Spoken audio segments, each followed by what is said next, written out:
walk-on season on Michigan State basketball. So I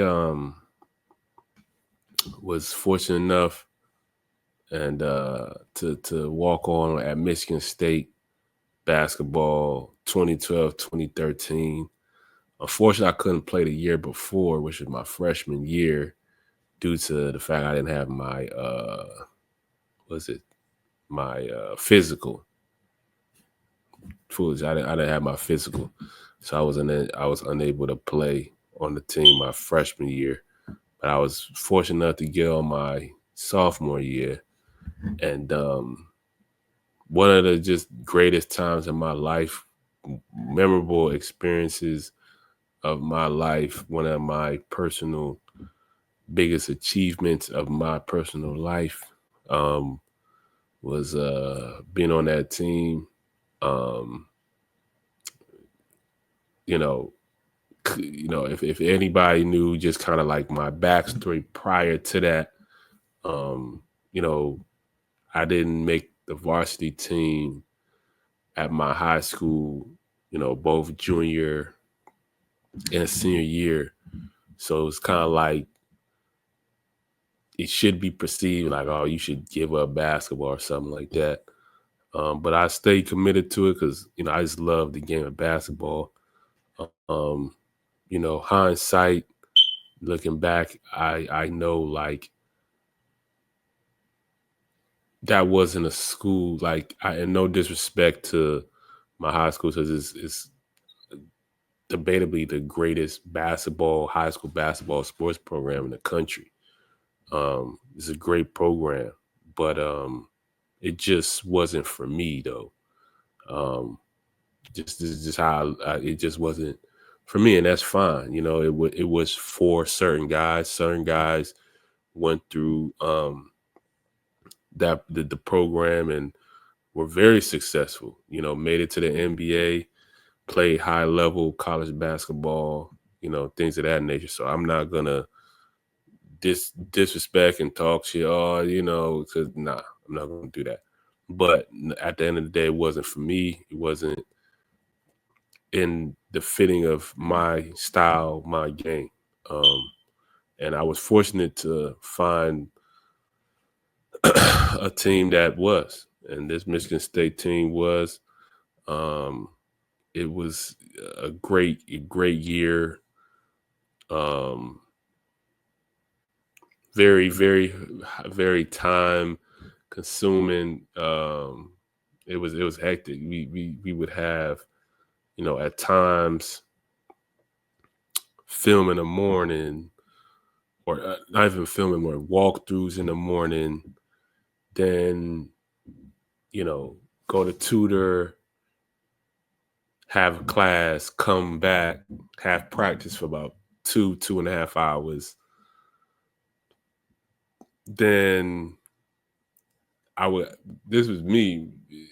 I'm jolly giving y'all my schedule, and my schedule was probably the most busiest and hectic of at that on the team that year of anybody on that team. After that, I would have to go to my chemistry class, or was it the chemistry, or was it physics? I think it was physics. Yeah, it was physics. Then I would have to come back to the Breslin, which was that's the name of our building for the basketball.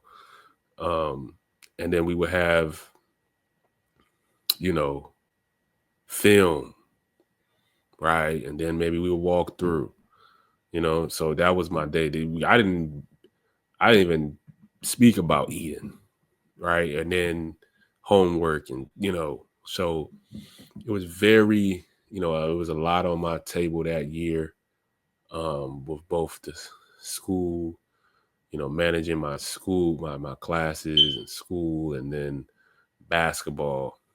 Um, I was the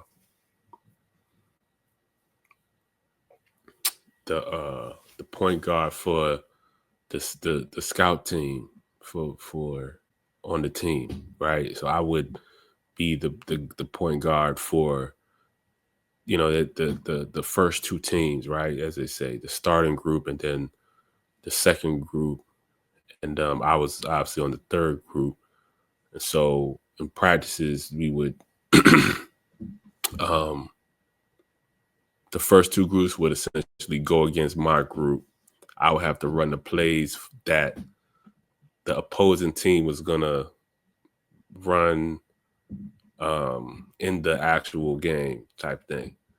And, you know, it was some adjusting, took some adjusting, just learning plays. I had to do it on the fly. Like it was unlike any other situation because it was very difficult. Like very difficult because let's say you on the first two teams, right? If you know point guard or whatever, you already know the plays that are gonna be run. Like the plays that's gonna be ran in the game and all that. You learn that honestly in the summertime, and then continue learning. You know, throughout the season. Me, I was having to learn this week's team's plays, then the next week's team plays, and the next week's team plays, and the next week's team plays, and you know what I mean. That was the thing, and so it was very difficult. I'm challenging that people want to obviously say like, oh, you know what I'm saying. If you really knew the truth, I know a lot of people like to make judgments and decisions based off the perception of things like, oh, you're not playing though, or whatever. Like, one, I couldn't play because how am I gonna play if I don't know the team plays? I'm learning, I'm having to learn the other team's plays to, you know, so I couldn't play because I didn't know our own team plays. You know what I'm saying? So that was the thing.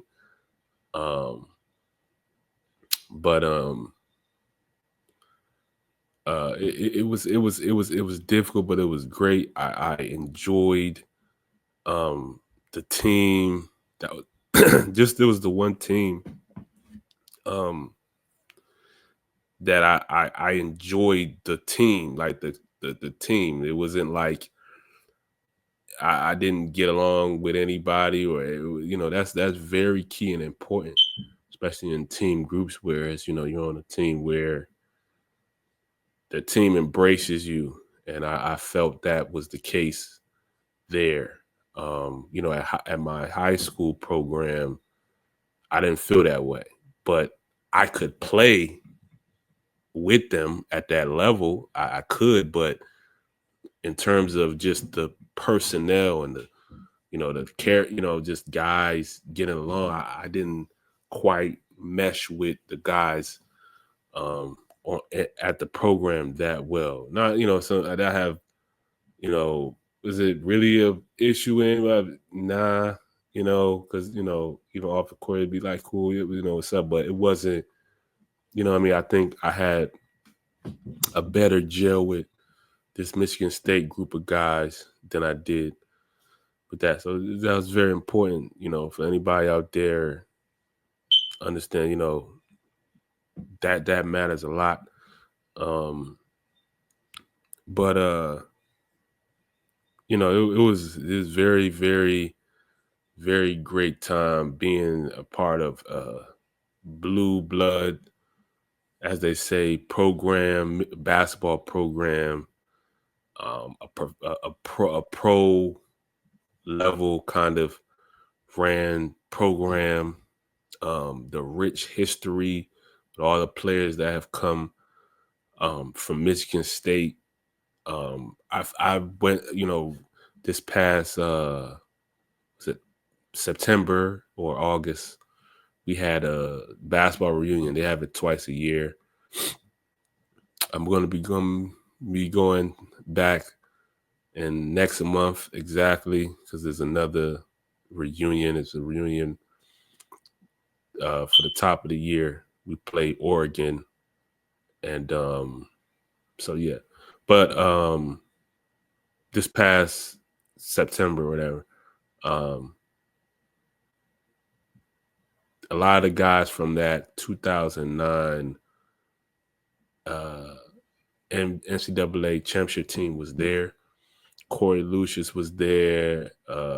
Chris Allen, Draymond Green, Kalen Lucas, and then some, recent guys like Miles Bridges, Jaren Jackson, Mateen Cleaves, one of the, the OGs of the OGs of, Michigan State, was there.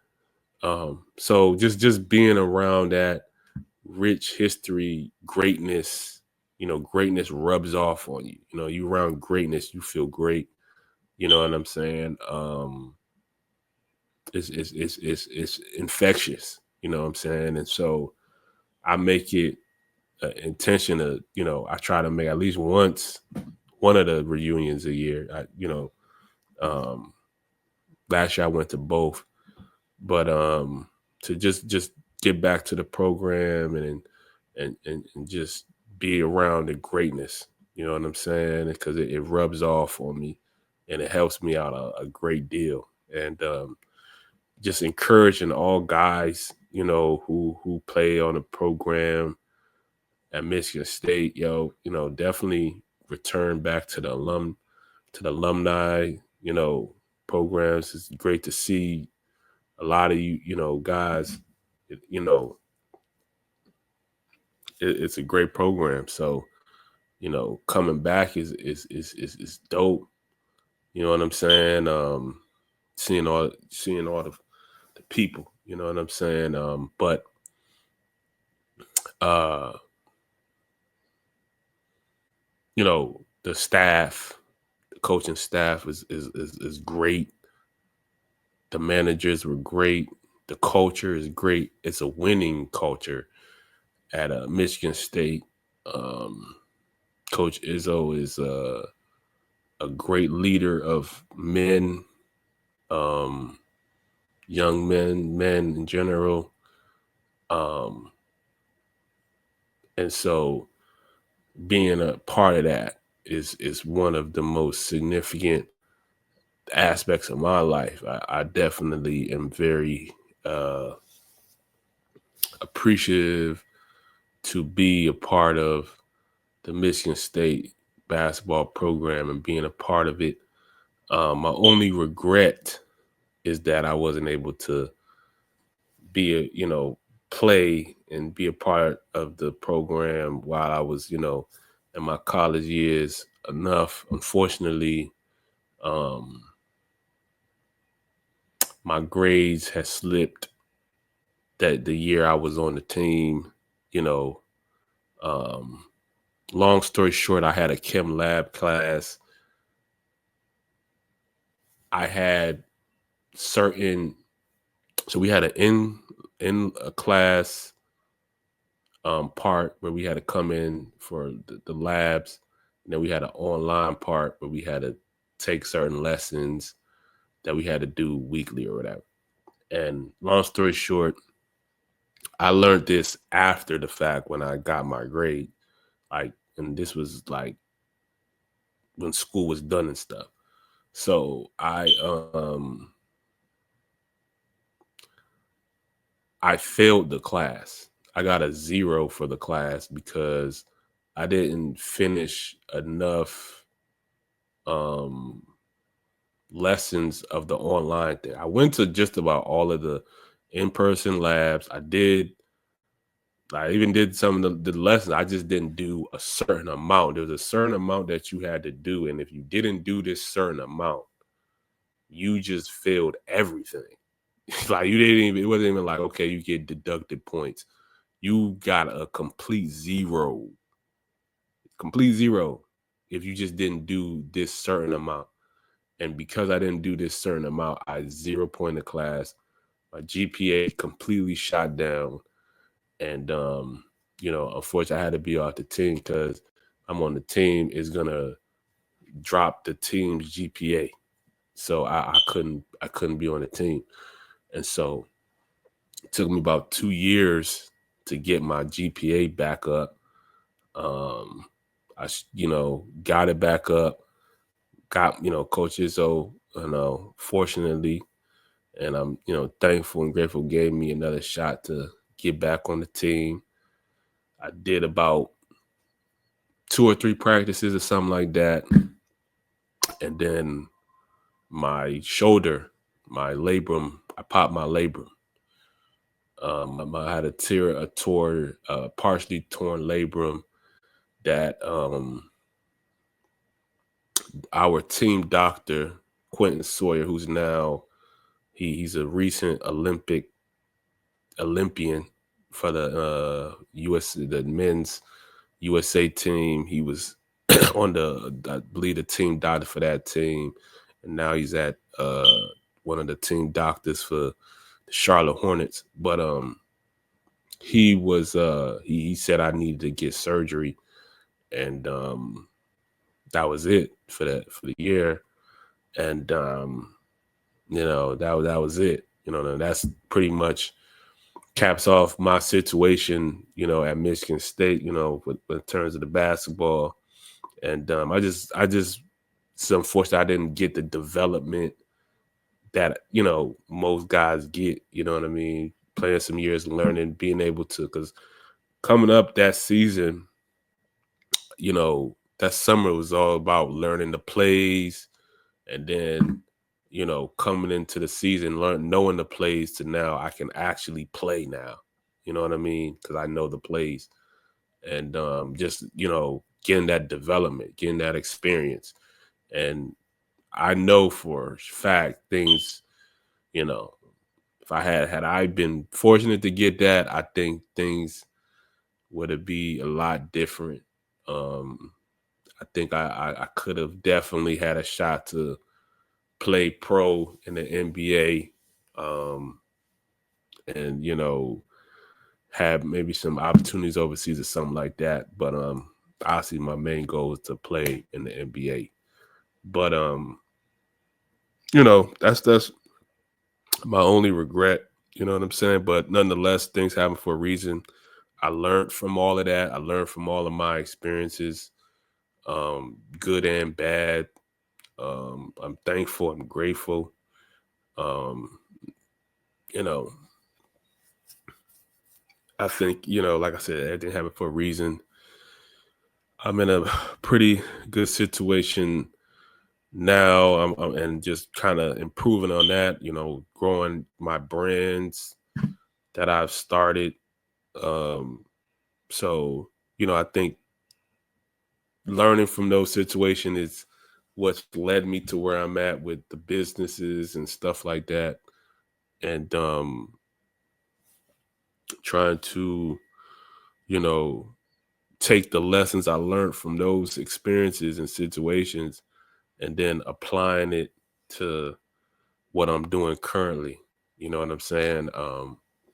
So, that's the thing, but I'm just thankful to be a part of such a rich and great program like Michigan State basketball, man.